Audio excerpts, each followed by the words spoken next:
সময় রাত 10টা। স্টেশন তখনও ব্যস্ত। বেশিরভাগ ট্যুরিস্ট বাসে করে তাহিরপুর নেমে টাঙ্গুয়ার হাওরে গেলেও আজ আমরা যাব ট্রেনে মোহনগঞ্জ স্টেশন হয়ে। কারণ হাওর ট্যুরের আনন্দ শুরু হয়ে যায় ট্রেনে ওঠার পর থেকেই।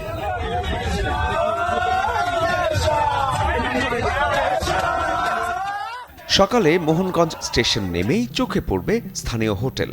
পরোটা ডাল দিয়ে সকালের নাস্তার পর সবার অপেক্ষা দীর্ঘ জলযাত্রার। ইজি বাইক ভাড়া করে গন্তব্য এবার মধ্যনগর নৌকাঘাট। যারা নিজের মতো করে ট্যুর বাজেট আর সময় কাস্টমাইজ করতে চান তাদের জন্য মধ্যনগর হবে বেস্ট অপশন। তবে আগে থেকেই বোট ভাড়া করে রাখলে নিশ্চিন্ত। ঘাট থেকে নৌকা ছাড়ার কিছুক্ষণ পরই বদলাতে থাকে দৃশ্য। প্রায় 100 বর্গ কিলোমিটারেরও বেশি বিস্তৃত এই জলাভূমিতে নেই কোনো ট্রাফিক, গাড়ির হর্ন, আছে শুধু পানি আর পানি। তখন আসলেই বোঝা যায় সুনামগঞ্জকে কেন হাওর কন্যা বলে সবাই।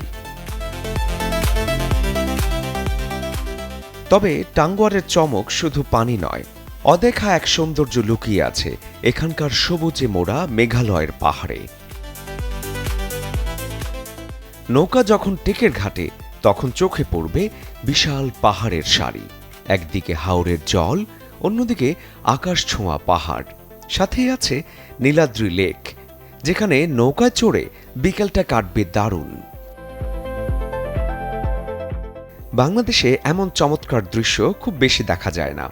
হাওরের এই লাইভ শোতে শেষ বিকেলের আলো যখন পাহাড়ের গায়ে পড়ে তখন পুরো হাওর জুড়ে তৈরি হয় এক মায়াবী আবহ। মন ভালো হবেই, গ্যারান্টি। এখানে বোনাস হচ্ছে হাওর, নদী, পাহাড় আর লেক, 4 ধরনের সৌন্দর্য একসঙ্গে দেখতে চাইলে টাঙ্গুয়ারের বিকল্প নেই। এই বর্ষায় ট্যুর দিতে চাইলে বেছে নিতে পারেন দেশের সেরা ট্যুর ডেস্টিনেশন টাঙ্গুয়ার হাওর।